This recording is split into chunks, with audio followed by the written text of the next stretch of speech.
Tony Kinnett. Tony Kinnett. Tony Kinnett. Tony Kinnett. Tony Kinnett. Tony Kinnett. Tony Kinnett. Host of the Tony Kinnett Cast. Let's have a show.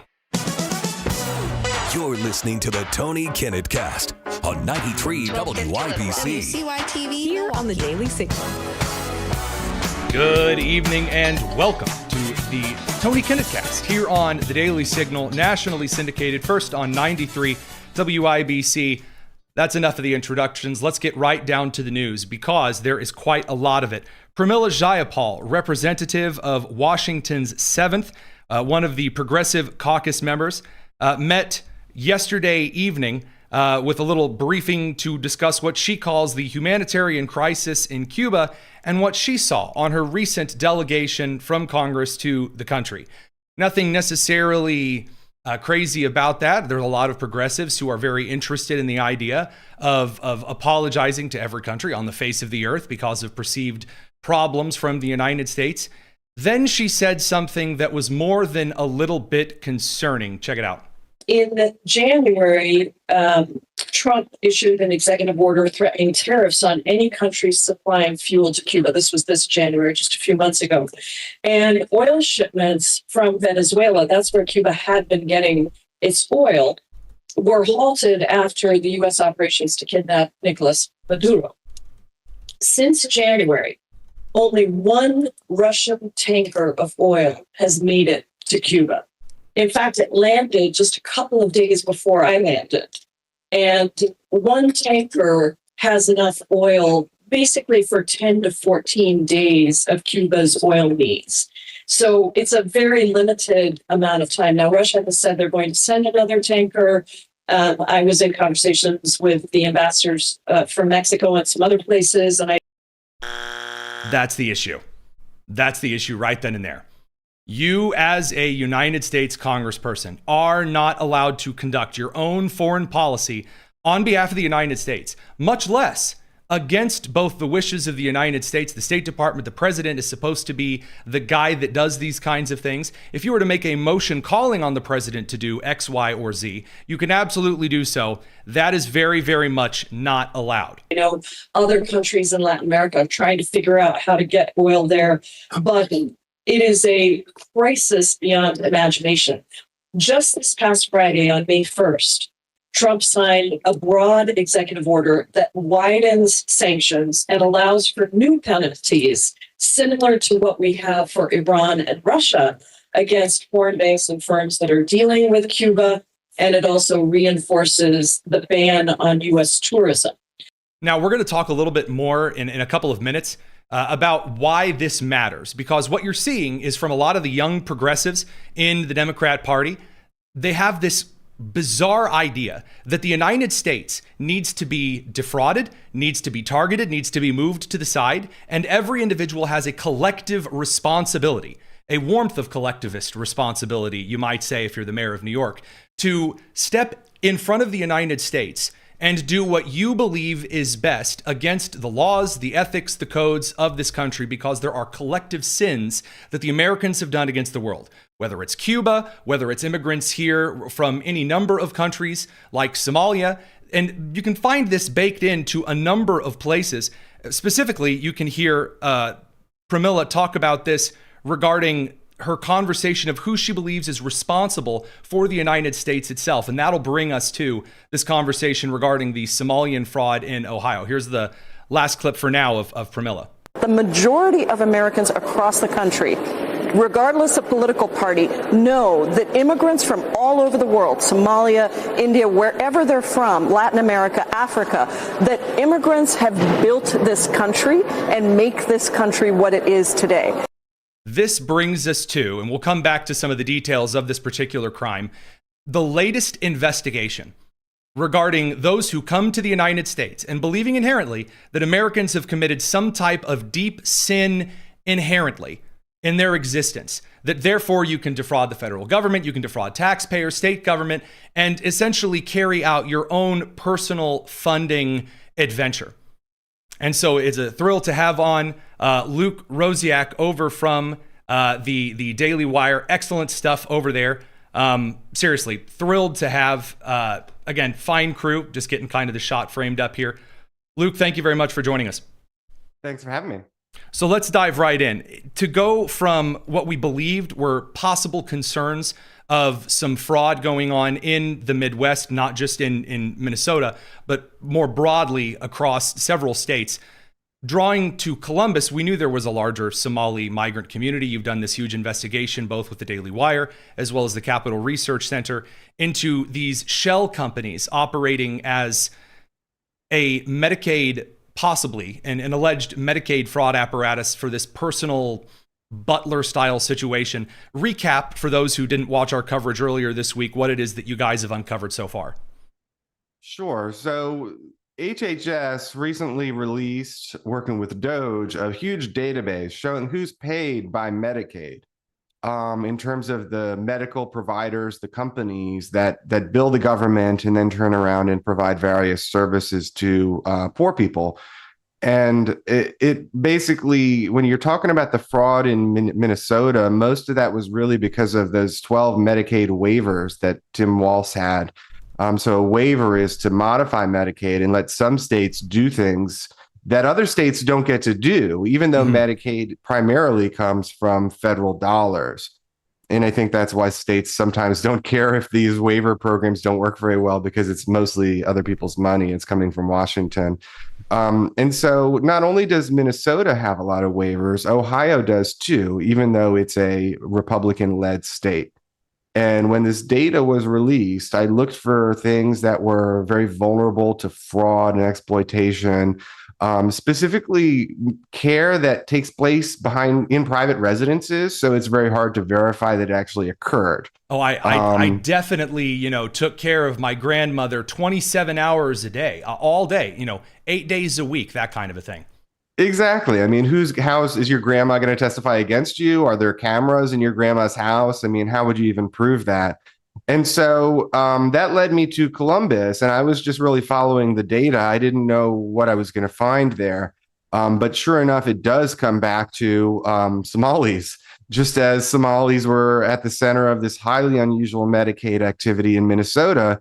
Columbus, the capital of Ohio, is the second largest population of Somalis in the country.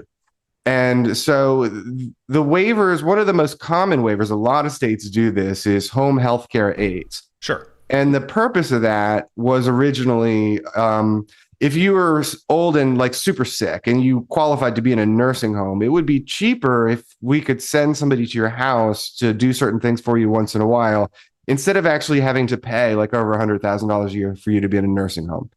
And then they pushed it a little further and they said, well, what if we open this up to non-nurses and we also just let like random people come and do things like cook for you, clean your house, other kinds of things that somebody might want done. Hang on. This is a line that I've heard consistently from Zoran Mamdani, talking about not just the healthcare industry, but also in New York, the education and childcare industry.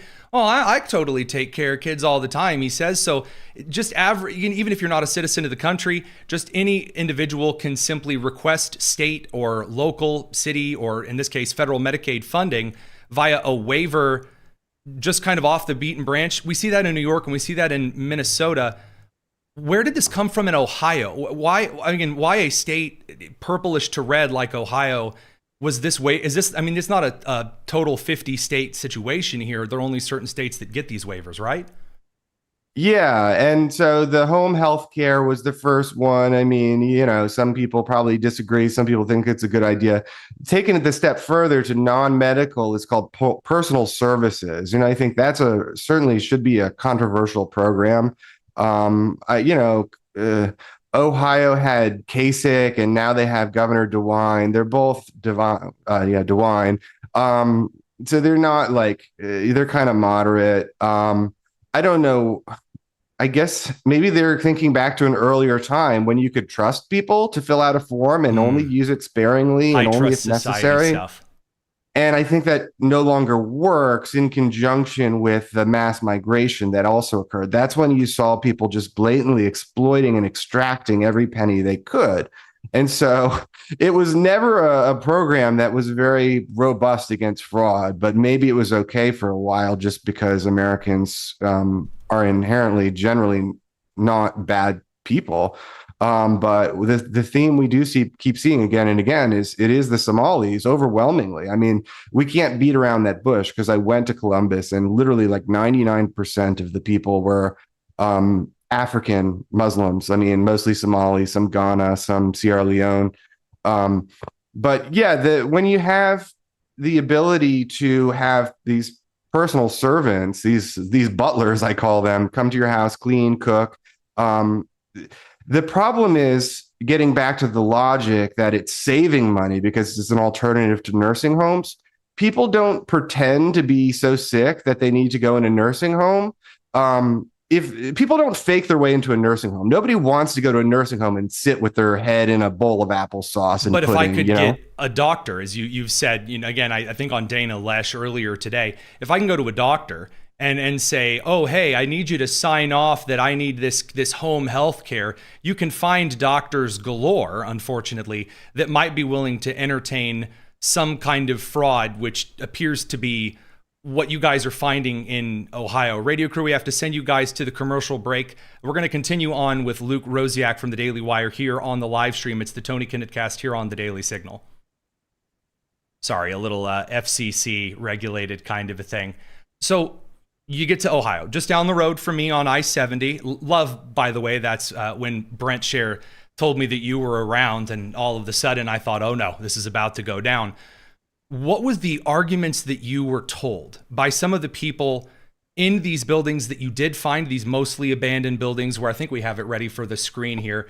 You were finding all of these businesses with, oh, the National Home and Healthcare Services, and then another in the same building, the same sign. Oh, this is the Guidance Home Healthcare Services. Hundreds of these probably phony healthcare, home healthcare organizations stuffed into a building. When you did talk to people, what was the rationale that they gave you for why they felt it was morally acceptable to just cash in on this endless waiver scenario? So for the most part, there was nobody in any of these offices, but Surprise. Luckily there's hundreds of them. So even if one person or 1% had somebody in them, we did find a few. And the rationale was literally like, I'm allowed to because I got the doctor's note. And of course, it goes back to what you indicated. I mean, you literally just need one doctor to sign off. You can doctor shop. You can go to a doctor that's in on a scam, that's known for just filling out forms for everybody and saying you're sick enough to be at this, to need this level of care. But that's their rationale, is this program exists, so we're taking advantage of it. I mean, the moral justification for them is that the government program exists. I don't know that they're thinking about it any more morally than that. It's, I can, so I will. One of the guys tried to explain that, well, you have to take time off work, and so you should be compensated. But then in the same breath, he was trying to downplay it and be like, it's not that big of a deal because it's not like a full-time thing. It's only like an hour a day, maybe a couple hours a week. And so it's like, well, wait a minute then. So you can't actually quit your job and make this your other job. I mean, you still have to have a job then. So at that point, if you're still juggling a full-time job with stopping by your family member's house for a couple hours a week, why do you need to be paid for that at all? Especially because it opens up these fraud vulnerabilities. And I don't think we explicitly got to that, but the final step in taking these lax waivers, and what the Somalis have done is, and to some extent, this is acknowledged in the federal regulations as well and permitted, is that you can the person who's taking care of you in your house can be your family member. So at that point, we are just paying people to hang out with their family. And if people think I'm being trite by saying hang out, I mean, you had the image on your screen where you're showing the logos are the same, everything's the same, they're just copy pasted cookie cutter. One of the bullets on that saying the services they provide was conversation and companionship. That's an exact quote. And so they literally are paying Somalis to hang out in their own houses with their own family members. And this is happening at such a great scale that all these middlemen companies spring up to facilitate it and take a cut and bill Medicaid. And it's literally replaced almost the entire industry along this one road where the immigrant community in Columbus, you drive down the road and all you see is one home health care company after another. If it's not home health, it's going to be some other Medicaid facility like a drug treatment program or a doctor's office or it'll be a learning center, which isn't Medicaid, but it's also essentially paying people to do things that, for all of history, families have done for themselves at their own expense because it's just part of the human experience. So I wish that we had just quite a long time to dive into all the details. And we have linked in the description the author page for Luke Rosiak at the Daily Wire. Highly encourage you to go look at this investigation. He's showing a little bit more because you just need the time to digest all of this every single day this week. And that brings me to another question that I got quite a few of when we covered this Monday and Tuesday. I didn't quite know how to even begin to answer it, so we've saved it for you. You have the Attorney General from Ohio, that office sending a letter. Hold on, I got to bring the radio crew back in from commercial real quick here. I'm going to get a quick notice from our board producer. All right, radio crew, you're just now joining us. The question that many of you guys have sent us, if the Ohio Attorney General's office had sent letters asking about what must look a little odd, all of these exactly the same shell companies in, I mean, was this in like a warehouse district of Columbus? You have like warehouse corporate parks in the Midwest. Just really quickly, is that where these kind of places were located? It was basically just in a kind of a slummy area with just like a bunch of strip malls and stuff. And then there would just be like the only buildings that were more than one story were these big office buildings, like 3 or 4 stories and like hundreds of little office suites, pretty large sort of corporate park. And within the only large buildings around were just entirely full of these home healthcare suites within them. Got it. Okay. So if the Ohio, you posted a photo and I don't think that I have it ready to go. But there was a bizarre situation in which the Ohio Attorney General's office had sent a letter, and I don't know what was inside the letter, but it was leaning up on the window into the office, and the postmark on the envelope, at least according to I believe Thayer's reporting, was that it was 5 months ago. 5 months ago, and it had just been sitting there this entire time. So obviously, and we've asked this earlier in the week, well, you know, how are they not even showing up to the office? Obviously, that's very sketchy. Did the Ohio Attorney General's office know about this? I'm assuming that you guys have reached out to the governor's office and law enforcement in Ohio somewhere along this procedure. Yeah, so obviously the Attorney General had made some efforts to look into things that seemed sketchy, and obviously he did think this business was sketchy. And so it wasn't just the a failed fact that questionnaire. He actually did make an effort to say, hey, you know, things are looking a little strong. I don't know what's in that piece of mail either, but I mean, the only person that sent the mail over the last 5 months was the criminal division of the AG's office, and they never showed up to work to even see it. So I assume that's, you know, but yeah, it's a piece of evidence that no one's come into these offices. And the Attorney General of Ohio testified to the state legislature recently that the laws and the regulations are really bad as far as policing Medicaid fraud. He's not able to subpoena people the way he wants to. Apparently, the governor rolled back a rule on GPS. So now you don't have GPS tracking to try to make sure that they're actually going to visit the various clients that they say they have. And he was like, I literally don't know why anybody would have ever taken out that rule. I mean, what's the benefit? I mean, he didn't go this far, but it's like, why would you take that away unless you were just like pro fraud?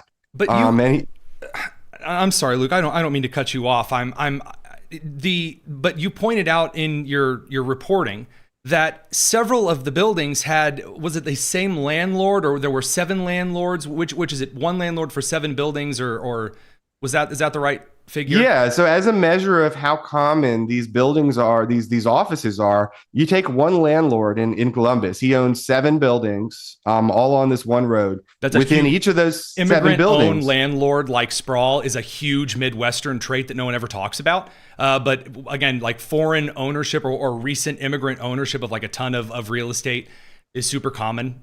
Just for those who are on the coast and don't know. Sorry, Luke, please continue. Weirdly enough, it's like an American Jewish landlord and another guy. I don't know what his ethnicity or religion is. The second guy. There's 2 partners from New Jersey. So basically, I think the key point there is they're out of state. They're basically absentee landlords. And these buildings have just taken on a life of their own. And the vacuum that has filled them in Columbus is just home health care because that's the thriving industry. Everybody wants to get paid to take care of their family. And so one landlord owed 7 buildings. Those 7 buildings have 300 home health care companies in them, which collectively build the taxpayer $250 million. That's $250 million just from one landlord's tenants of your money in Medicaid. And this is with Columbus only having like 6,500 people that are 75 or older that are on Medicaid. So I don't even know why you need this many companies. So the 2 questions kind of on the back end there. So of course, I'm very interesting. I thought I had seen in the report and clear that I had misread it. That one of the individuals was some kind of candidate, and that had carefully left out that wasn't a landlord, that was a participant in one of these home health care. Is that where I'd went wrong? Yeah, so they're the Democrat nominee for one of the state Senate districts in Ohio was a he ran for office funding his campaign with donations from learning center owners and home healthcare operators. He himself founded a home healthcare company that billed $11 million to taxpayers. And he actually did it on the side. What a it wasn't surprise. even his full-time job. Incredible. Wow. He just so happened. He just also founded, man, it's amazing, the entrepreneurship of home healthcare agencies. Well, he said in his campaign, he's the American dream. He came here as a refugee and now he's a successful businessman. He just didn't say how he did it. He billed the taxpayers and it wasn't even his full-time job.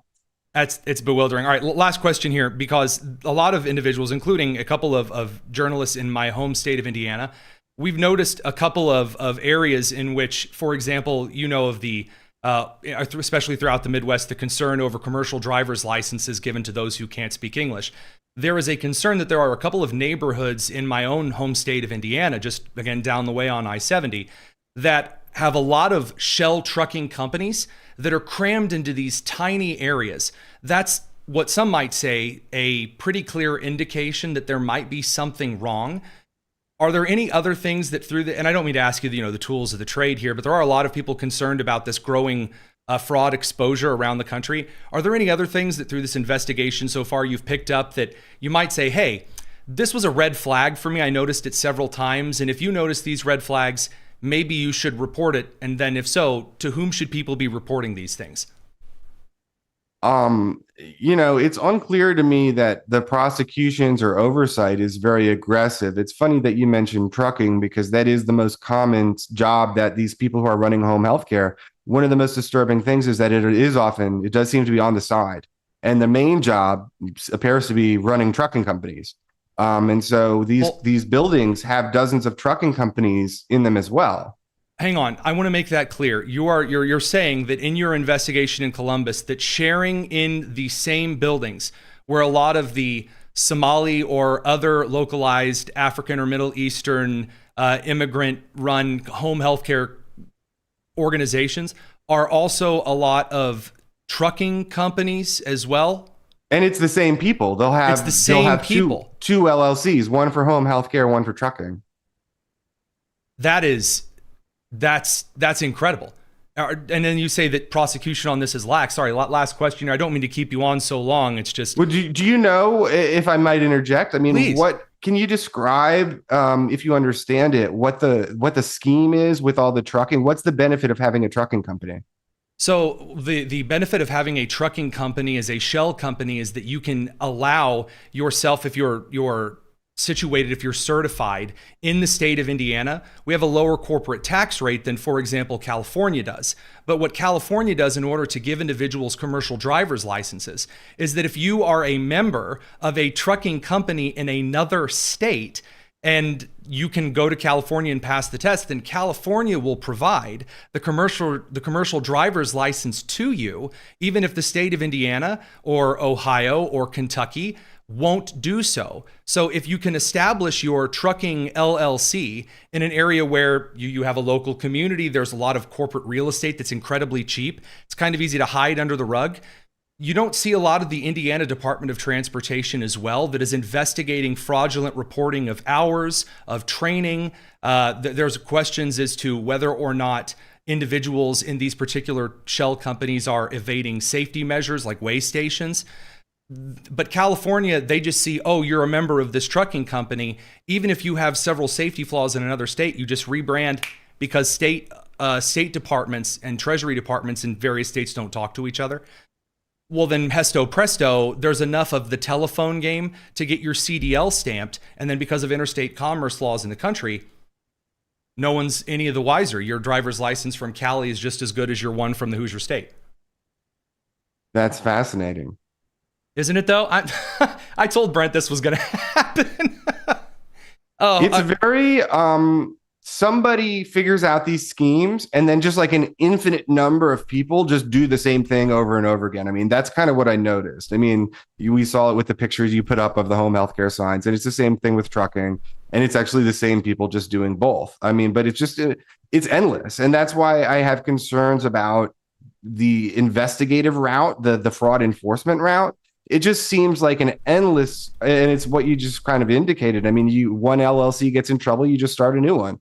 Or even if somehow you go to jail, your brother keeps doing the same thing. I mean, at some point, the programs have to be reformed so that this just can't go on at all. Well, Luke, we may have to have you on again if you're amenable to it. I'd love to discuss a little bit more just kind of the investigatory side. We didn't even get to talk about where should people be reporting this to, but we are very, very much out of time. So sorry. Go read Luke's work. Again, it's linked in the description. Luke, thank you very much for giving us a minute of your time.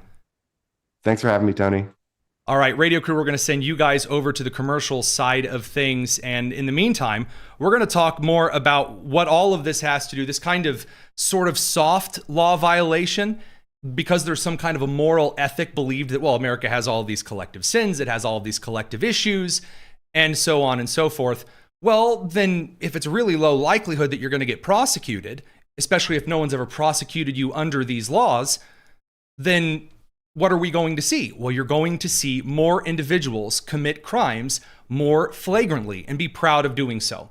And this does bring us back to Pramila Jayapal. Radio crew, we're going to send you guys over to the commercial side. We're going to continue on the live stream. It's the Tony Kinnett cast here on the Daily Signal.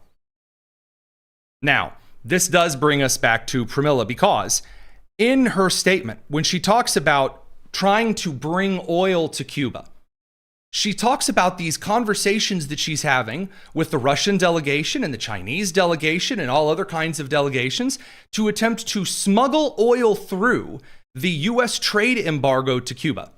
So again, as a quick reminder, Pramila Jayapal talking through this. In January, we're going to cut forward to where she starts diving into some of the details on the conversations that she's having. And she's already morally justified it. There's a humanitarian crisis. So if I violate the law, well, I did it with the best of intentions. I was in conversations with the ambassadors from Mexico and some other places. And I know other countries in Latin America are trying to figure out how to get oil there. But it is the correct answer legally, by the way, how do you get oil to Cuba? Which, by the way, you guys do realize the oil doesn't go to the people of Cuba, right?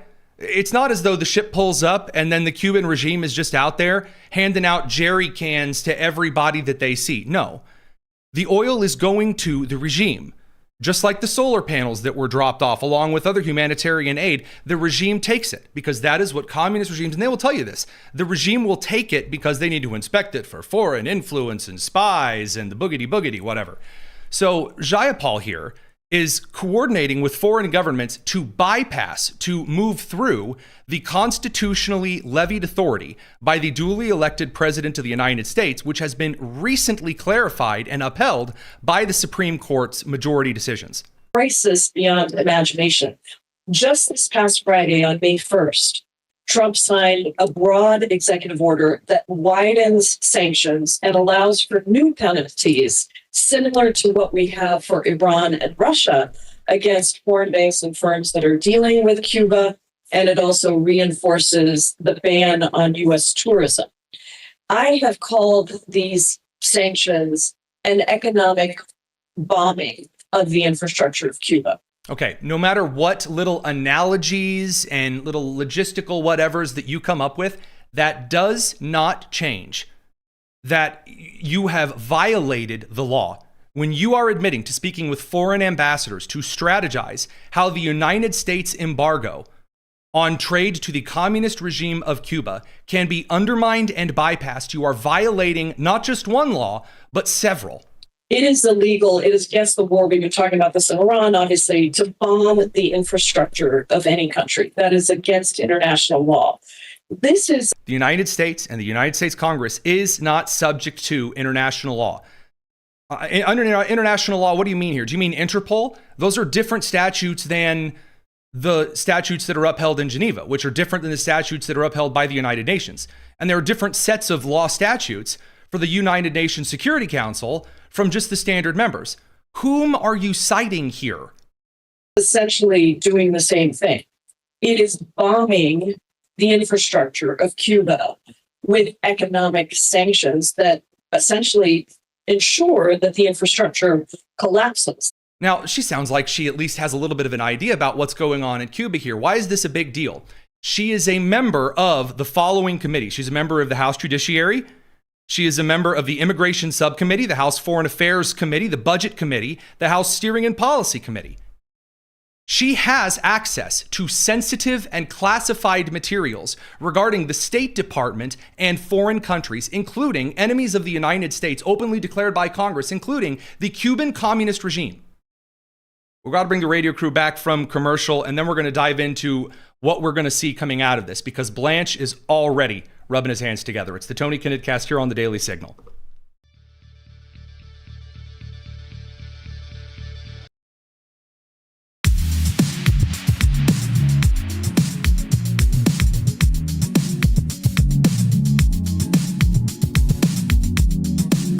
It's the Tony Kinnett Cast on 93 WIPC. Welcome back to the Tony Kinnett Cast here on the Daily Signal. So what are some of the crimes that Jayapal is committing here? Because again, if I'm telling you that Jayapal has committed treason here, if you've watched the show before, you know that is not something normally that I agree when people throw around the term treason. There is a connotative use and a denotative use. The actual legal definition of treason is to aid and abet the declared enemies of the United States of America, coordinating, strategizing with foreign powers to undermine the commander-in-chief against a declared enemy of the United States is, in fact, the legal standard and definition of treason. But it is not, as you'll notice by the Chiron text on the bottom of the screen, not what would be the worst bit here for her. See, Pramila has about as textbook as you can say, and there are several who are far wiser than I am who have made it clear this is probably the textbook definition of a violation of the Logan Act. The Logan Act, that's 18 U.S. Code Section 953, private correspondence with foreign governments. Quote, any citizen of the United States, whether he or she may be, who without authority of the U.S., directly or indirectly commences or carries on any correspondence or intercourse, that's for you, Eric Swalwell, with any foreign government or any officer or agent thereof, ambassadors, with intent to influence the measures or conduct any foreign government or any officer in relation to any disputes or controversies with the United States. Again, disputes and controversies by the United States are managed by one of three groups, and really one of two groups. The executive branch, meaning through the State Department or through the President of the United States. Also, a little bit through OFAC, the Office of Foreign Assets Control, but that also kind of fits under the Treasury and the State Department. All of that under the president. And number two, the Senate when they are ratifying treaties. Now, the House of Representatives can send forward legislation on individualized pieces of bills, regulation changes, new rules set up that changes how the U.S. interacts with a foreign country. But that has to be unified, passed by the House and the Senate, and then signed into law by the President of the United States. So it says, to defeat the measures of the United States shall be fined under this title or imprisoned not more than 3 years or both. Now, here's the downer for those of you who might be, excitedly going, we got him, finally. Here's the issue, and there are two of them in this case. Number one, we have never seen a conviction on the Logan Act. There have only been 2 indictments in U.S. history, only 2 of them. Now, these 2 indictments were back in 1803 and 1852. Now, to be fair, I do want to be fair here, we have never seen a violation this egregious, at least that I can think of in recent years. That's not the worst of her concerns. And this is the part where Todd Blanche, the acting attorney general, and maybe the assistant attorney general, also with a suggestion by U.S. Treasury Secretary Scott Bessent, might intervene here. According to the Office of Foreign Assets Control, regulations explicitly prohibit not just violations of the Logan Act or essentially trying to break the U.S. embargo on an active enemy of the United States, but also attempting to, causing violations, and conspiracies to violate sanctions. The United States has sanctions and more sanctions on Cuba. And by the way, this applies to most country-specific programs of which Iran, Cuba, North Korea, Russia are explicitly stated. Cuba is like prime real estate. It was JFK said, ask not what your country can do for you, but what you can't do for Cuba. I mean, that's kind of a big thing. Now, again, I see the comments that are coming in, and I wholeheartedly agree. For example, from Julie Dykeman, very kindly, $10 super chat said, quote, nothing will happen to her. She's just a politician. Nothing will happen to her. She won't spend an hour in jail. Make that she won't spend 5 minutes in jail. And, to mark her words. And she may be right. However, and I do mean however, this is what you need to know. There have been quite a few civil and criminal penalties that have been levied against members of Congress, including Democrats, violations in which a senator or a representative will attempt to coordinate with a foreign government against the wishes of the United States. We saw this, and it led to the expulsion and the arrest of Senator Bob Menendez of New Jersey in the last couple of years. Additionally, right now we have several active investigations and criminal indictments. This is criminal indictment territory. This isn't even a bring her before the committee and complain about it. Nope. And what we see right now, especially after Pramila Jayapal's actions, it is a revolutionary egging on. Now, you say, Tony, you're making all of these promises here, and I'm not. Please don't think that I am making any promises. I'm just letting you know that this is an opportunity where the ball is teed up and Todd Blanche is really looking to swing. And how do I know that? Why am I saying this? Well, dear friend and viewer and pal, this brings us over to the absolute torrent of lawsuits and a series of charges coming out of the Trump administration right here, right now. So first and foremost, on these particular lawsuits, from the Equal Opportunity Employment Commission, now joining a lawsuit against the New York Times, because the New York Times, going through the Biden equity era, made the decision that you could just, we wouldn't really care if you hired people based on race, as long as you're hiring based on, you're saying you're hiring black and brown people and nobody else. I mean, if they're Asian, if they're white, if they're Jewish, who cares? You can discriminate against those, but you got to make sure if you're doing any, racial hiring practices. It appears the New York Times, which passed over a couple of individuals for others. From the New York Post's description here, quote, the New York Times passed over a white male worker with the right chops for an editor's job. The way the New York Post writes articles. Quote, instead, choosing a less qualified multiracial woman, a federal watchdog claimed on Tuesday, suing the New York Times. Now, the U.S. Equal Employment Opportunity Commission accused the newspaper of breaching civil rights law. This is a big lawsuit because if the New York Times is found to have gone with choose anybody from the has a vagina and has dark skin category here, instead of going with a person based on merit and skill, this is going to be stuff that can come up and will come up in discovery. That's going to be a landmark piece of precedent on the civil and on kind of the federal court level here, because the Equal Opportunity Employment Commission has the authority and the ability to pull over civil disputes into rules and regulations that kind of rapidly advance and speed along future lawsuits. And speaking, it's time for a answer there, the Daily Double. 2 back-to-back lawsuits from the Department of Justice against the state of Colorado. We're going to get into that on the details side here on the live stream radio crew. The FCC clock is killing me tonight. We'll see you guys on the other side of your commercial break. It's the Tony Kinnett cast here on the Daily Signal. All right, while they are off learning about the joys of commercial advertising, if you watch the show live here, we don't have any big, huge commercial breaks. Instead, we talk about how after Assistant Attorney General Harmeet Dillon, who is serving up lawsuits like your grandmother serves up delicious home-cooked meals, or at least mine does. All right, Assistant Attorney General Harmeet Dillon sued the state of Colorado. Why? Because Colorado attempted to ban the assault rifle 15. Of course, you know there's no such thing as the assault rifle 15. The Armalite 15, otherwise known as the AR-15, 15 times more AR in it than any other rifle. The Colorado State Legislature attempted to ban some kinds of battle semi-automatic rifles. Colorado is so stinking. My heart goes out to those of you who have to live in Colorado. I'm so sorry. According to Harold Hutchinson over at the Daily Caller News Foundation, the Department of Justice filed suit against the state of Colorado on Wednesday, accusing it of violating its residents' Second Amendment rights by banning commonly used magazines right after having filed a lawsuit in which Colorado attempted to ban the AR-15. So they were going to go after semi-automatic rifles, and then they were going to say, also, if your magazine has more than 15 rounds in it, it's banned.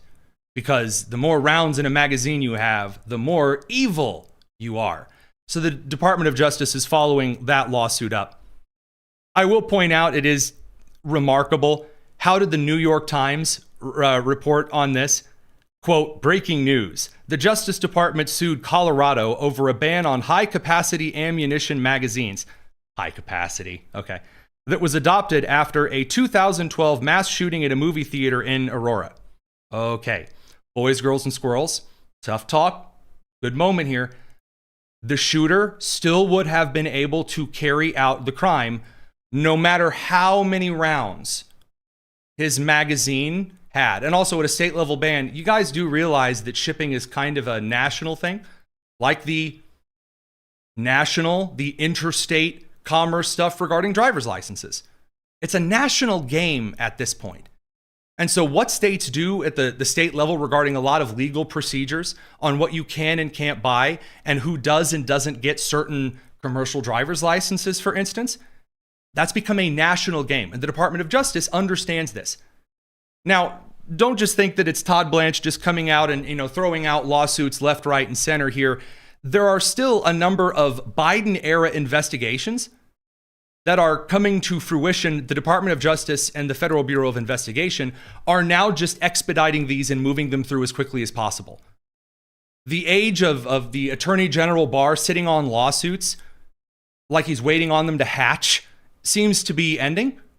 Again, cautiously optimistic so far. I'm like you, I want to see results, as do a lot of Americans, and that has to do with the primaries. Don't get ahead of me just yet. But there are a series of raids that have been going on this week. Now, the Commonwealth Attorney's Office in Virginia, in Fairfax, is under investigation by the DOJ for offering preferential treatment. There's also an FBI raid on an old state senator in Virginia. We're going to have to get to that, but I got to bring the radio crew back from commercial. It's the Tony Kinnett Cast. Don't go anywhere.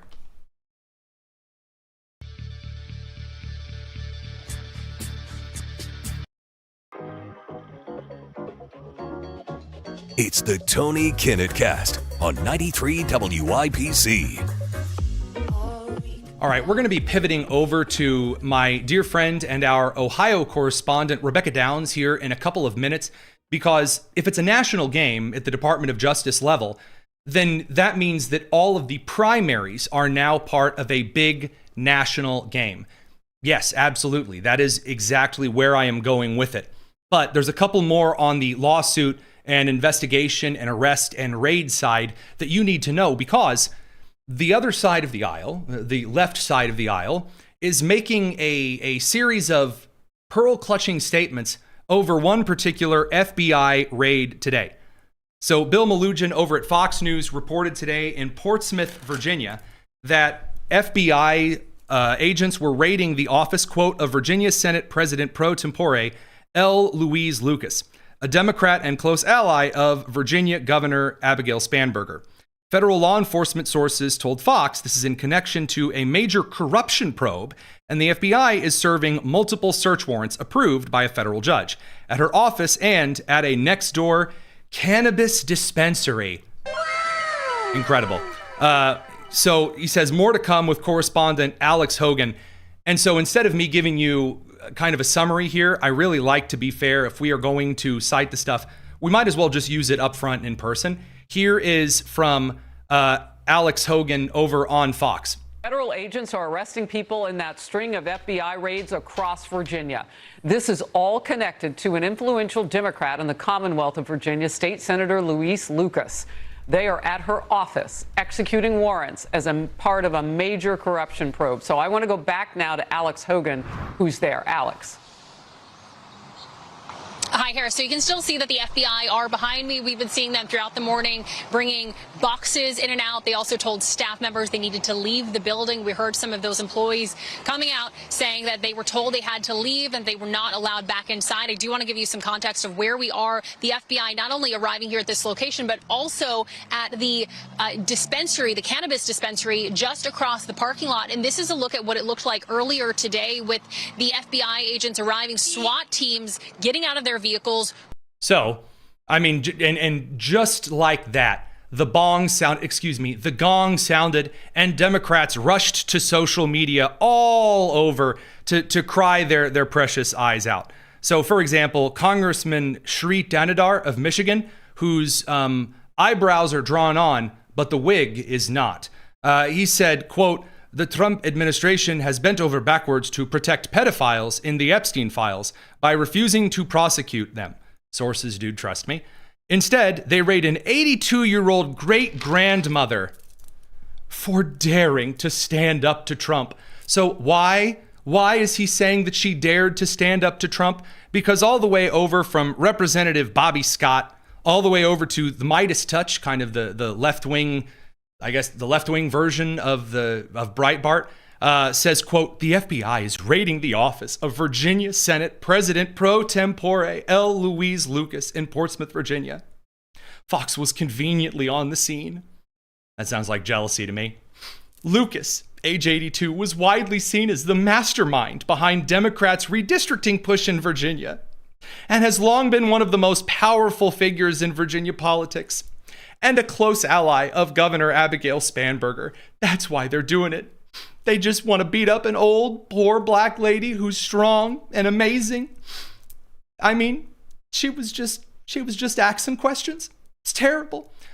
Now, believe it or not, in a sheer shocking moment of common sense, Abigail Spanberger released this statement: "I ain't saying nothing until I know more."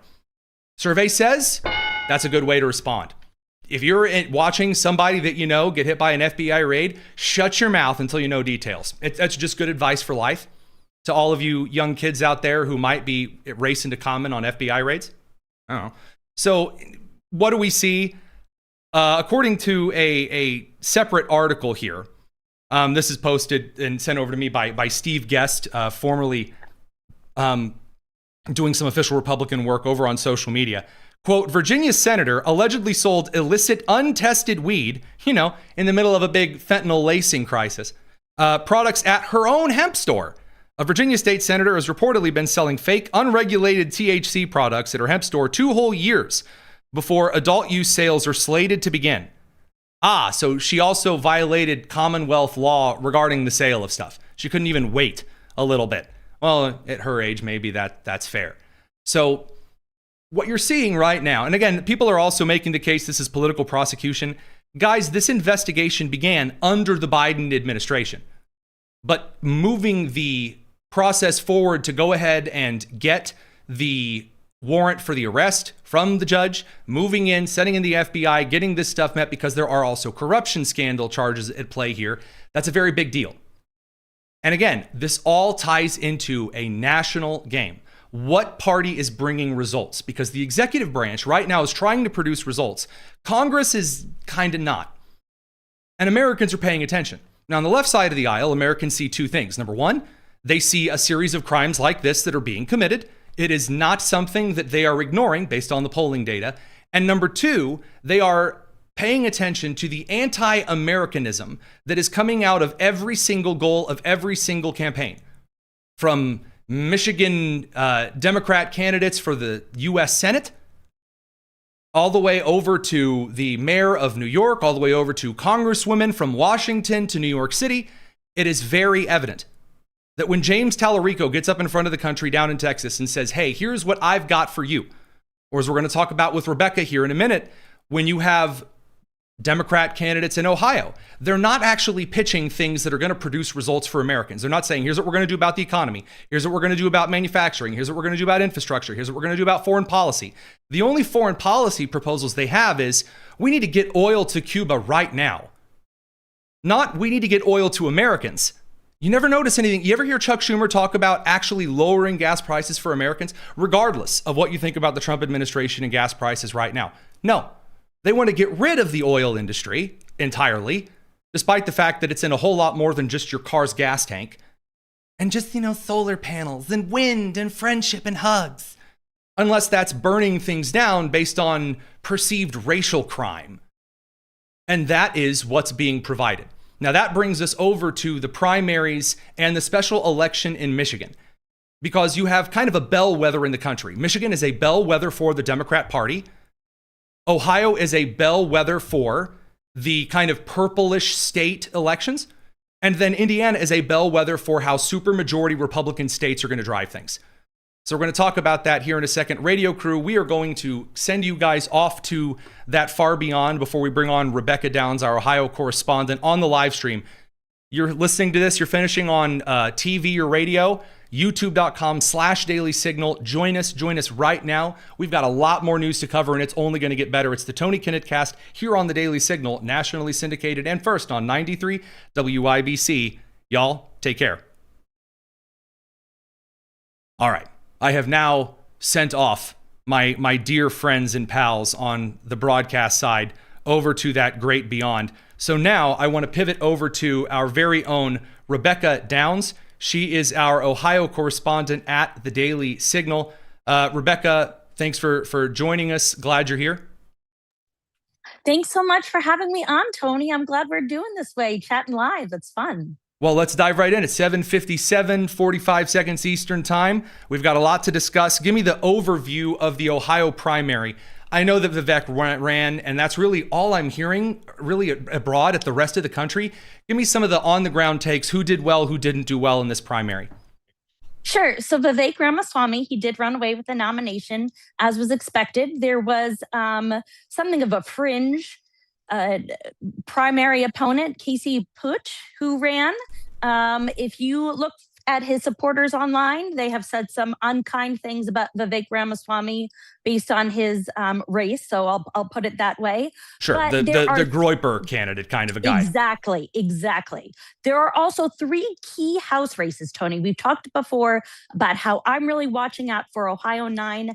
Derek Marin, he is once again the nominee to try to oust Marcy Kaptur once and for all, a Democratic incumbent who has been in office. She served 22 terms, longer than I've been alive, you've been alive, J.D. Vance has been alive. Yeah. Signed the legislation on the preservation of Noah's Ark. Kaptur's been in office a really long time. Is this a seat that Republicans can flip based on some of the polling data? There's some redistricting stuff in here too, isn't there? Based on redistricting, correct. Now, Derek Marin was the 2024 nominee and only lost by 0.7%. So that gets people both excited, but also gives them pause. Okay, why couldn't he pull it off? Well, what may help him pull it off is they have redistricted the map. It was a commission. They came together. Now, Ohio maps, they had to be redistricted. So I don't want to hear any, gerrymandering partisan nonsense. They had to be redistricted. Republicans have about 9-point advantage in that district. Then again, it is a midterm year. Marcy Kaptur has held on this long. Who knows? What I'm also looking at is Ohio 1.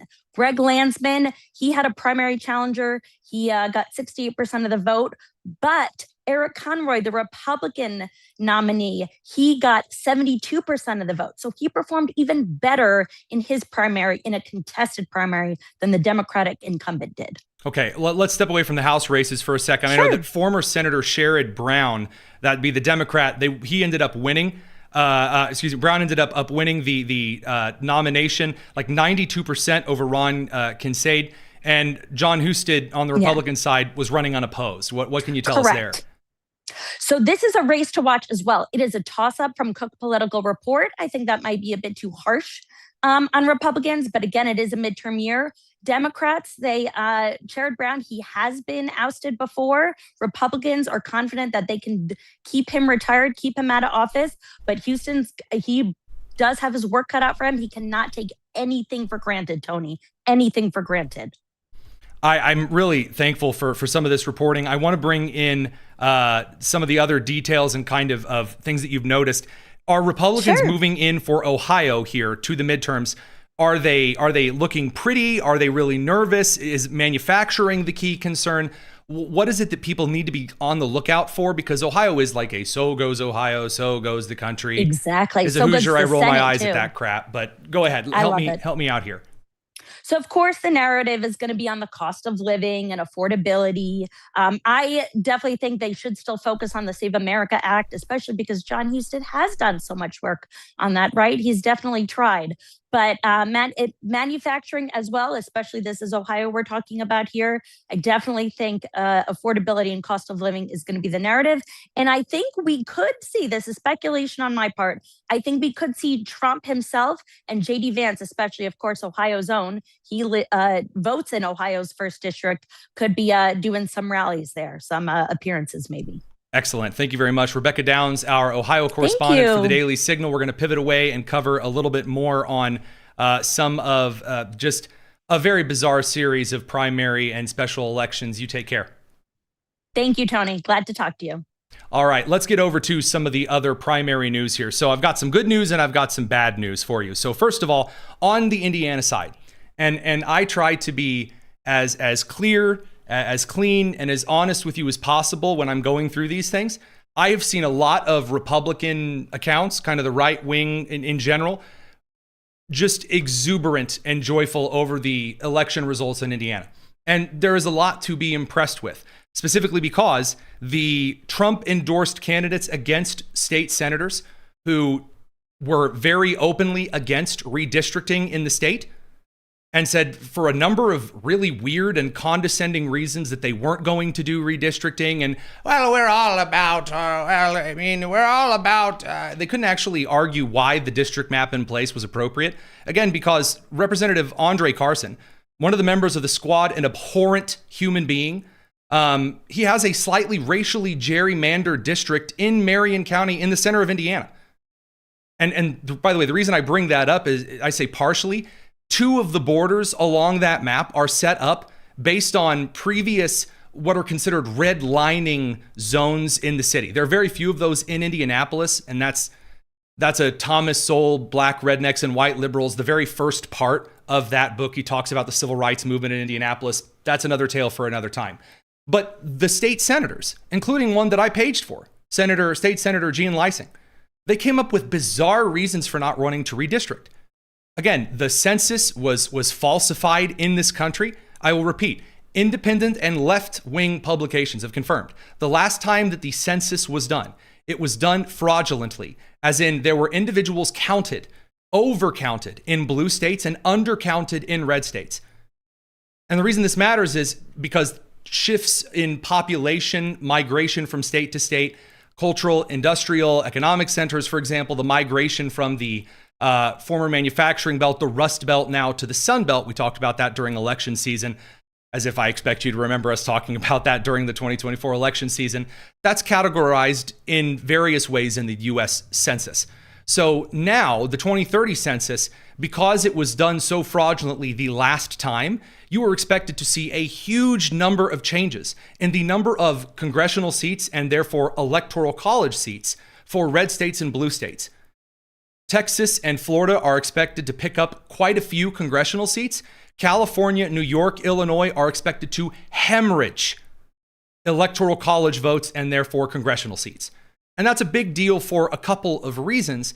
But with regard to redistricting here in the state of Indiana, if it's already messed up, then redistricting to make sure that we are taking apart this bizarre racially segregationist idea that, we need to make sure that we have a very nice balance so no one accuses us of being mean and stinky. No, it is a national game. And this is something that Americans understand. And I'm going to be quite clear and fair with you. Gerrymandering is 100% legal. Congress, from the very beginning, allowed your state legislatures to do gerrymandering for one reason and one reason alone, for partisan accountability. Meaning this, if your state gets really freaky with gerrymandering, it is supposed to be a pain point between you and your state legislature. Again, this goes to my complaints about the 17th Amendment of the United States Constitution, and that's, again, another tale for another time. Regarding redistricting and the Indiana primary, the Trump-endorsed candidates against the more establishmentarian state senators who just ran on, well, I'm fine because I'm an incumbent and I've always been here and I'm always going to be here, they got their butts kicked. They got their butts kicked. So of these particular races, of these 7, District 1, Trevor DeVries, Trump endorsed, defeated incumbent Daniel Dernulk, 75% to 23%. That is insane for a primary upstart against the incumbent. In District 6, incumbent Rick Niemeyer, who voted against redistricting, ended up, I think, kind of pulling ahead. There are some races that are too close to call here. I'm sorry, I'm looking at 2 different pieces of data here, and I'm noticing some disparities between the election count. District 11, Brian Schmutzler defeated the incumbent Linda Rogers, 59 to 41. Blake Fischer, Trump endorsed, defeated incumbent Travis Holdman, 61 to 39. Tracy Powell, Trump endorsed, defeated incumbent James Buck, 65 to 35. District 23, Spencer Deary versus Paula Kupenhaver, Trump endorsed. It's extremely close, and I believe right now both are claiming victory. If not, then I just broke news that one of them is about to claim victory. But either way, it's like when I went to bed, it was within a margin of 3 votes, which is very, very wild. And then in District 38, incumbent Greg Good held off the Trump-endorsed challenger Brenda Wilson at 53 to 36, still pretty wild for District 38 being that close. And then in District 41, Michelle Davis, Trump-endorsed, defeated the incumbent Greg Walker, 59 to 41. And I've heard all kinds of arguments about what this means for the country because everyone wants to talk about it. It's a victory for the president. It's a victory for our friends over at Turning Point USA. They're on the Chiron right now. So what does this mean? It means 2 things. Number 1, voters hate being condescended to. They hate it. They do. And by the way, I will never forget, for example, when right during my schism with Indianapolis Public Schools, in which I was exposing critical race theory, I went to sit down with Kyle Walker, a state senator in Indianapolis. We sat down and we talked, and I told him all that was going on. And he said, well, can you provide any evidence for this? And so I provided umpteen tons of evidence because, I was an up-and-coming academic and had actually sat in the classes of the founders of critical race theory in the education system. Like I'd sat in their classes. So after giving him this information, instead I was condescended to. After giving him saying, hey, you need to pass legislation on this, I was like, well, we don't really want to rock the boat. And, it's not really a big deal. And I'm not sure this will really go over well. And people are really tired of being told that they don't know any better. This is an issue with technocrats who do have some skill in running aspects of the government. And so, yes, the Trump endorsements absolutely mattered. But it wasn't just the fact that Donald Trump endorsed him and said, I really, really like Michelle Davis. The Michelles I like, not Obama. I like Michelle Davis. That's not why she ended up pulling away and winning. Voters realized 2 things. Number 1, redistricting is a national issue. Boys, girls, and squirrels. Every voter in this country right now, Congress is a national game. It is. How your state gerrymanders, it matters on the national stage. You don't like it? Tough. We're in the middle of an arms race on it. We're already here. Kathy Hochul of New York kicked off this whole fight in 2022. She did. She signed it into law. She kicked off the current redistricting fight that we are right in the middle of. It is all to Kathy Hochul. And then, of course, Illinois with its insane gerrymandering map, and then Texas answering, and then so on and so forth down the line. So that would be number 1. The redistricting was a huge part of this. Number 2, voters are tired of hearing in Republican majority states, oh, I'm totally going to do something. Oh, yeah, we're going to do things. And voters ask, well, what are you going to do to alleviate gas prices? What are you going to do to alleviate that? Indiana has a ridiculously high gas tax for no bleeping reason. Also, there are organizations, for example, like data centers, who are given tax moratoriums, tax exemptions for paying utility bills if they go and build a data center in an area or a certain tech organization infrastructure in an area. I have to pay taxes on the Tony Kinnett cast, taking up a substantial amount of power here in eastern central Indiana. I have to pay taxes on that power bill. But the data centers that are building around here, again, whether you're for them or against them, they don't have to pay that tax on that utility bill. Why? People are tired of being told, well, I know better. You're just going to have to deal with it. And also, by the way, we're not going to really do anything to stop commercial driver's licenses here in the state from being given to those who don't speak English.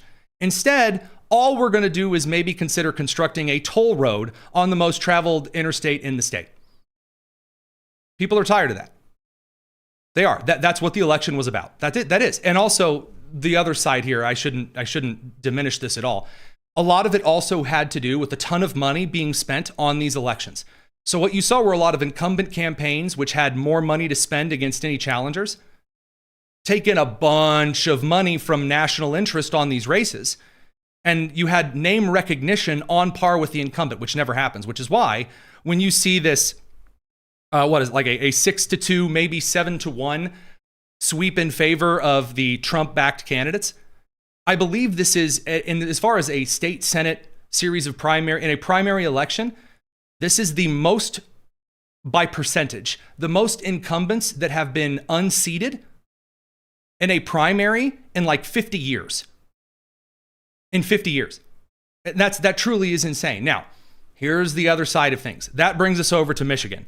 In Michigan last night, we saw the state Senate control secured by the Democrats. Chedrick Green was able to defeat Republican Jason Turney and then a Libertarian Ollie Sleds in a 35th district special election. Green won with 58-60% of the vote. Turney got 38 to 39%. That is a big deal. And the reason that is a big deal is that in this district, this was supposed to be a toss-up. You weren't supposed to see a Democrat pull away here by 20%.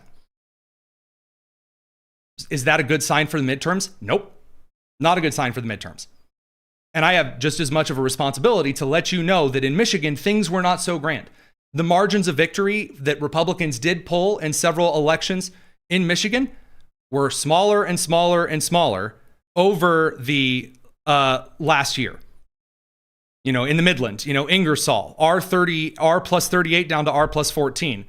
Haley, from R37 down to R plus 2. Lincoln, R28 down to R plus 13. Midland, R27 down to R3.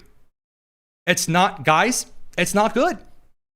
And one of the reasons it's not good is because Americans want results. They do. That's all they want. They want to win. They don't care how the win happens. They want results. Now, I should say they do care how it happens. They don't really want a bunch of stuff that infringes on their own personal time in the meantime. But that is a concern. So what do Republicans actually need to do in order to gain some particular momentum in the midterm year? Number one, don't whistle past the graveyard. Don't do it. Don't do it. As we get into the heavy hitting season of quarter two, it can be very tempting to just say, well, hey, look at Indiana. Voters are riled up. It's going to be incredible. Nope, don't do it. Don't do it. Right now, what Republicans need to do is at the congressional level, there needs to be immense pressure put on the Senate. And this brings us to the most important thing that I am going to tell you right now. In fact, it's so important that my producers right now are going to clip this exact thing. I've heard conservative show hosts, independent show hosts. I've heard news anchors. I've seen social media posts. I've received your questions. Hey, Tony, what about the Save America Act? What about the Save America Act? There are far too many people in this business, in politics, right here, right now, that know the answer to that question, and they are not telling you the truth, either by omission or by just lying to your face about it. So I am going to tell you exactly why the Save America Act is dead. It's done. It's over. The Save America Act requires a 60-vote threshold in the Senate unless you break the filibuster. The reason the Save America Act, which again, voter ID in elections, purging the dead from voter rolls, etc. ad nauseum, very popular with Americans. It needs 60 votes because it's not an economic matter. You can't pass it through reconciliation because it's not about reconciling the current budget of the United States. You can't pass it through with a simple reconciliation majority. You can break the filibuster, again, under current Senate rules. If you don't have 60 votes, then it's got to go through the filibustering process where Democrats can just talk forever, supposedly, and then it would take longer to pass the bill. Weeks and weeks and weeks, we were told by Thune quite a bit ago in the walking filibuster example. So what do you need to do? You need a Republican majority in the Senate, just a simple Republican majority, to get rid of the filibuster. Senate Majority Leader John Thune knows the President of the United States, Donald Trump, Vice President J.D. Vance, Secretary of State Marco Rubio, Acting Attorney General Todd Blanche, all the way from Secretary of the Treasury Scott Bessent to Agriculture Secretary Brooke Rollins. Everyone at the state level, the gubernatorial level, at the House of Representatives level, the pundit in the media, the news class, everyone is demanding the Save America Act be passed. And more every single day are calling for the filibuster to be cast aside, and they're calling on Senate Majority Leader John Thune to make it happen. Here's the problem. He can't. He can't. This is the part no one's telling you, and this is the part that frustrates me. There are 4 senators. Republicans currently have a 53-vote majority in the Senate. It's 53 to 47. There are 4 Republican senators, because of course there are, who refuse outright, clearly, without a trace. 4 Republican senators are going to vote no to overturn the filibuster. These Republican senators are Senator Mitch McConnell of Kentucky, Senator Susan Collins of Maine, who just, now she's the general candidate heading forward into Maine, Lisa Murkowski of Alaska, and Senator Tom Tillis of North Carolina. Those are the 4 Republican senators who are refusing to overturn the filibuster, which means you've only got 49. You can't use Vice President J.D. Vance as a tiebreaker because there's only 49, which means either Thune convinces Mitch McConnell, yeah, right, Susan Collins, he could, we'll talk about that, Lisa Murkowski, not going to happen. And then last but least, Senator Tom Tillis, well, he's retiring. He cares about nothing. He's obstinate and he's not doing anything either. Mitch McConnell and Tom Tillis, they're not changing their vote. So either John Thune has to convince by hook or by crook, and by the way, he's the majority leader. It's his job to convince either Lisa Murkowski or Susan Collins or John Fetterman. John Fetterman's not going to go on with the Republican plan of getting rid of the filibuster. It's not happening. That's it. Thune can't. I'm kind of surprised no one else is telling you this right now. Really, I'm not seeing anyone else saying, oh, by the way, the Save America Act is dead. It is dead unless this happens. The pressure right now needs to be on Susan Collins. Susan Collins, if you want any money for your election, any money at all, you want any money going up against Graham Plattner, or otherwise known as Maine Führer, like that, yeah? To go up against him, you want any money, you got to flip on the filibuster. We get to 50, J.D. Vance can pop in, break the tie, get rid of the filibuster.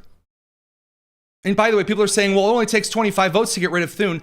Okay, you swap out any Senate Majority Leader. You go ahead, you choose any one of them. Let's pick a good one. Mike Lee of Utah. Okay, Mike Lee of Utah is now the head of the Senate.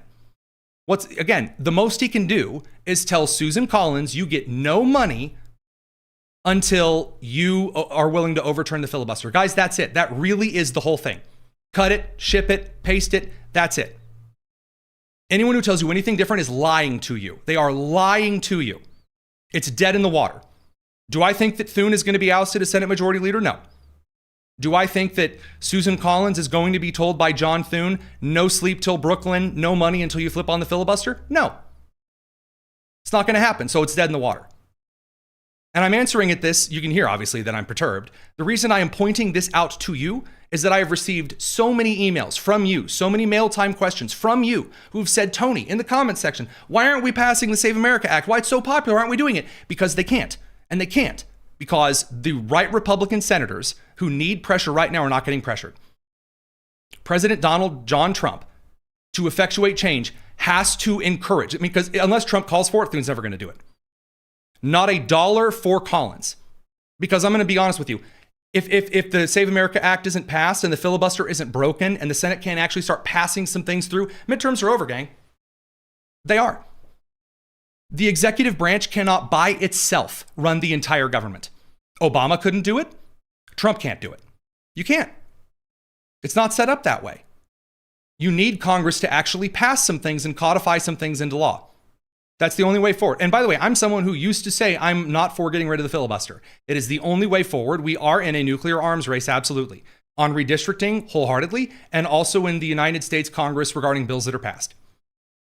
That's just the truth. And so, yes, I'm Susan Collins of Maine.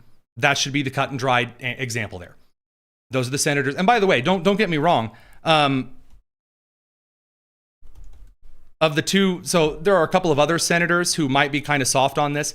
Senator Todd Young, for example, of Indiana is kind of on it. But if the rest of the Senate goes one way, Todd will follow leadership.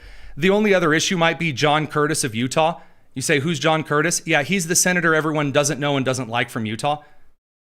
John Curtis might also throw up a flag, but again, he might follow leadership if necessary. So there you go. Sorry to take a couple of minutes and just right here, right down the middle, tell you that explicitly. But after I was on Kevin Wall in Las Vegas this afternoon, and he asked me this question, and I was mad. Just transparently with you, I said, all right, I can't answer this question anymore. Like we don't know. We all know. Stop it. It's not Kevin's fault. Everyone's asking this question. What about the Save America Act? Okay. Now, for Michigan, things aren't exactly all super duper just yet. Senator Arik Nesbitt, I don't care if I'm not pronouncing her name correctly, according to Senator Arik Nesbitt, he's the Senate Republican leader in Michigan, pointed out that Faye Beydoun, and again, I'm not pronouncing the name correctly, Beydoun, she's just been hit with 16 criminal charges in a major earmark scandal. She is super tight, super close with Gretchen Whitmer. So the Michigan Democrats have problems. They absolutely do. But because everything is a national game right now, scandals by themselves are not going to be enough. You say, Tony, how do you know that? Jay Jones, the Attorney General of the Commonwealth of Virginia. Doodad texts, I want everyone who's against me to die. They elected him anyway. Mickey Sherrill, New Jersey, in a major cheating scandal that didn't allow her to walk with her class, the United States Naval Academy. Didn't matter. Slid her right on through. Those kind of issues are, in fact, common, and they're not going to be enough. The my opponent is worse does not work in the midterms. It works one time and one time only, the presidential election. That's it. That's the other piece of news that you need to be told. The only time my opponent is worse works, especially for Republicans, is during the presidential election cycle. Every other time, it doesn't. It's going to be a low propensity election, folks, so you're going to have to encourage Republicans to come out and vote. What are they voting for? Now, there are things Republicans are watching right now, and that brings us over to some of the updates in the Middle East. So, what are some of the updates in the Middle East? Now, producer Jen is doing an incredible job of keeping me up to date on some of the developing events in the Middle East. First of all, a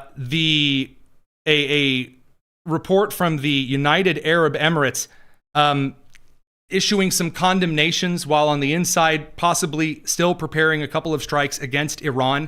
There is a report that the United States government from the State Department is telling the UAE to hold off just a little bit to see if the IRGC or the president's office, that'd be President Pez Dispenser, are going to come away ahead in the Middle East. Because right now you have the secular government and the IRGC, again, secular is with a lot of air quotes there. It's really not quite clear yet whether or not we're going to see the IRGC paramilitary, not really para, but military organization in Iran and the radical clerics, or the parliament who's really looking for a way out and the president who's going to come out on top. And I think the Trump administration is trying to wait. Now, Trump did, according to Reuters, announce this evening that the United States is getting uranium from Iran. That was at 7:40 p.m., so just over a half an hour ago.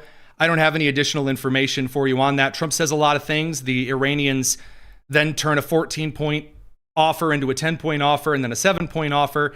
Things are getting rather spastic. Project Freedom, in which the United States was supposed to escort craft through the Strait of Hormuz, was shut, or I should say paused temporarily after the IRGC said, okay, we'll allow the strait to be open.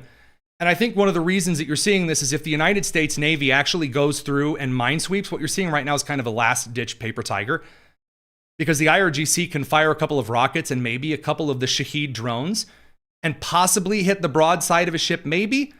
Again, we reported earlier this week that there are a couple of drone launches that have been failing. They're getting to the bottom of their stock. Timu's not making deliveries like they used to. And Iran's last-ditch line of pickup trucks from Smokey and the Bandit 3 trying to go to the border with Pakistan and like ferry oil back and forth in the bed of the old Dodge, It ain't happening. It ain't happening. So what does this mean? Where are we at now? Well, according to CENTCOM, U.S. forces disabled a vessel in the Gulf of Oman which was attempting to violate the blockade. So U.S. Central Command CENTCOM forces observed the Hasna as it transited international waters en route to an Iranian port on the Gulf of Oman. American forces issued multiple warnings like stop and don't. And then, unlike Joe Biden, they shot it through the engine block again. So again, while Pramila Jayapal might try to, give others tips on how to evade the U.S. blockade regarding Cuba, that didn't work here. So right now, according to Reuters, Iran has said it's reviewing a new U.S. proposal to end the war. There is a major gun running operation that is also currently going on regarding Iran. And what you don't see because of the large internet blackout is things starting to break and fracture. Now, the question is going to be, after things do calm down, and they will. Things cannot hold as they are. After that point has been reached, what is going to happen to oil production? What's going to happen? Are we going to see a kind of USAID kind of tit-for-tat bribery to work with the United States? Do I think, by the way, this is why the UAE left OPEC? Absolutely. Essentially, what I believe is going on is that we're seeing is that the United States is making UAE what it has also made to Israel. Essentially, we have pseudo-satellite states that are being made in the region. I wasn't expecting it to be the UAE, but it's going to be the UAE. The United States is setting up this red, white, and blue dome, according to Secretary of War Hegseth, in the UAE. And essentially that means we will protect you and you will be our vassal and you will provide oil and production to the United States. And also we'll help you rebuild oil infrastructure. I'm sure at the excitement and the chomping of the bit of Chevron, et cetera, ad nauseum, definitely over British Petroleum, to refacilitate, kind of an expansion of the market and the U.S. gets first dibs. That is likely to mean a sinkhole for oil prices. And to be clear, and I really do want to make this right up front and honest with you, the reason that you are not seeing a lot of panic from the administration and just kind of like throwing out random policies here, there, and everywhere to end high gas prices, there is some stuff going on behind the scenes here. There is. It's not the end of Q2 yet. It's coming. Momentum right now for the Republicans is not as there as they need it to be. Helped not in the least by Congress, but the executive does have a couple of opportunities. Again, May, you're about to see a new Federal Reserve chair take office. That's going to be a really big deal for the economy regarding interest rates. So there's a lot to take in. There's a lot that's going to happen over the next couple of weeks. And of course, we over here at the Tony Kinnett Cast, we're going to do our best to make sure that we give you all of the information. Now, there's a lot of other lawsuits that are flying here, there, and everywhere. All the way from Texas Governor Greg Abbott against CARE, the Council on Islamic Relations. We're not going to get into that tonight. We're also not going to get into a judicial ruling saying that you have to let out illegals on bond. We're not going to get into a lot of that this evening. I want to read a couple of those things in more depth before I give you some of the information on those. But that all said, I want to answer just a few mail time questions before we are done for the evening. So, mail time on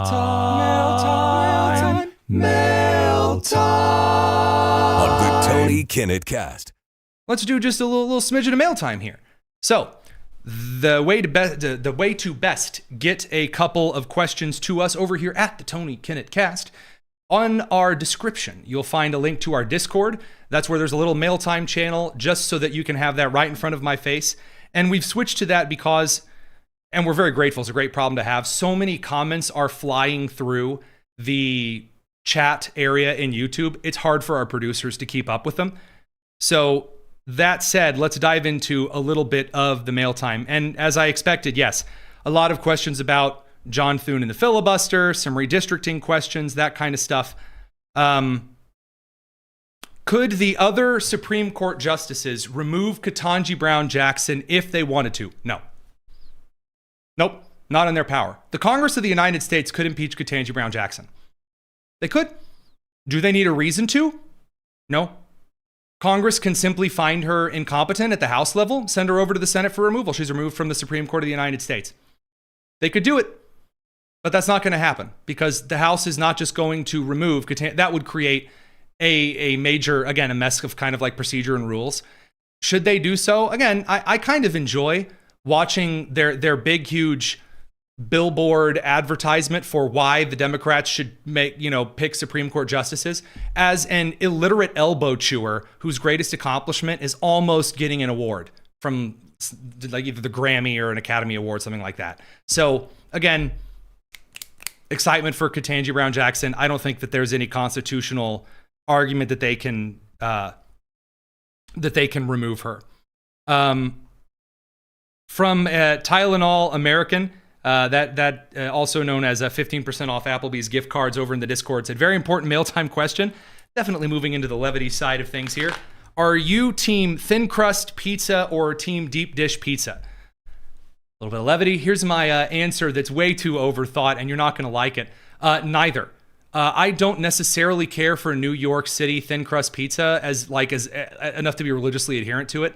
And I love me a deep dish pizza from Giordano's. I do. But to me, I don't think this is a cop-out. Pizza, they're different foods, okay? A deep dish pizza is a totally different food than thin crust. I mean, they are. Do you not think they... I mean, it's like suggesting that, which do you like better, spaghetti or lasagna? I mean, yeah, the same ingredients, they're different foods. Now, as to my favorite type of pizza, it would be a Detroit-style type of pizza known as a Pizza King pizza from Indiana, and it would be a royal feast. If you're from Indiana, you know what a Pizza King pizza is from Top Hat in Muncie or Newcastle or Kokomo. Those, they have my heart. I love those. The sauce is slightly sweet and more onion-based in the tomatoes, and it's just delightful. And it's good to the very edge, and I mean, it's fantastic. There's a slight sweetness to it, and then also their breadsticks are phenomenal. So neither, because technically Detroit-style pizza, again, which is also kind of a crime to be saying that here in the state of Indiana. Anyway, it's not really either thin crust or stuffed crust. And I will say this, or a deep dish. And I will say this, stuffed crust is super overrated. Everyone always tells me how amazing stuffed crust is, but it's not as good as just having mozzarella sticks. I would like a regular piece of pizza with regular hand-tossed crust to dip into some kind of sauce. Parmesan garlic sauce comes right to the top of mine, maybe a little bit of dill. The dill parm garlic sauce from Pizza King is great. Also from Papa John's, they do like a house-made, not in the cups, parm garlic sauce that's really excellent. And I think it's just adding a ton of refrigerated, dehydrated parm and salt and maybe a little bit of dill. That's fantastic. And then just mozz sticks on the side, or even better, fried pickles. Fried pickles and like a spicy remoulade. There you go. That's my really overdone answer there. Any other questions here from Dandy Marr? Hey, do you think that Trump is wanting all of the countries who buy oil to buy it from the United States? No, because because it makes the price of oil go up. It's about supply and demand. You would have to nationalize the U.S. oil industry, and I don't recommend that at all because the Republicans are not always the ones in power. Now, there's a national security argument to be made. You just get into a real dangerous zone. We're seeing this right now with AI, by the way, and it's a really weird place in the tech sector as well to be in. But that's another conversation for, probably for another time. So those things all said, I say we can probably leave it there for tonight. That was a ton of news. We didn't get to everything that I wanted to cover. And so that means you're going to have to come back tomorrow, 7 p.m. Eastern, right here. Like and subscribe. It helps us out a ton. Tell us in a comment, I don't know, if you could, what style of pizza would you slap Pramila Jayapal in the face with? There. That's your homework for this evening. It's the Tony Kinnett Cast here on the Daily Signal, nationally syndicated and first on 93 WIBC. Take care.